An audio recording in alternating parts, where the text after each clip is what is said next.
ভাই কত কষ্ট করার পর চাকরিটা পাইছিলাম, কিন্তু চাকরিতে কোনো শান্তি নাই। কেন ভাই, কি হয়েছে? আর ভাই বললেন না, কাজের তো কোনো শেষ নাই।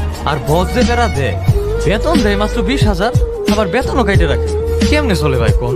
আরে ভাই, লেটে গেলে তো বেতন কাটবই। ভাই লেট কি আর ইচ্ছা করে করি?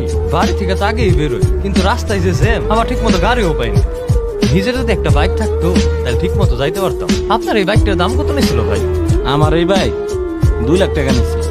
এই বাইকের দাম 2 লাখ টাকা? এই তো অনেক টাকা। কবে যে এমন একটা বাইক কিনতে পারুম? এরকম একটা বাইক কিনতে পারলে আমার জীবনটা সহজ হবে। আরে ভাই, এই বাইক চালায় এতটা মজা নাই। যদি আর একটু ভালো গাড়ি কিনতে পারতাম, এই ধরেন GSX, ওইটা অনেক টান, মনে করেন যে কোনো জায়গায় তাড়াতাড়ি পৌঁছতে পারবো। আপনার একটা বাইক আছে, এখন আরো ভালো বাইকের চিনতে। আর আমার এইটা হইলে আমি কত খুশি হইতাম। কাকা, একটা বিস্কুট দিন তো। ওই চাচা, আমাদের 2টা চা দিয়েন, বসেন। ভাই, এই যে আপনার এই হুন্ডাটার কথাই কইছিলাম, এটার নামই GSX। যদি একটা GSX কিনতে পারতাম তাহলে আমার স্বপ্নটা পূরণ হইতো।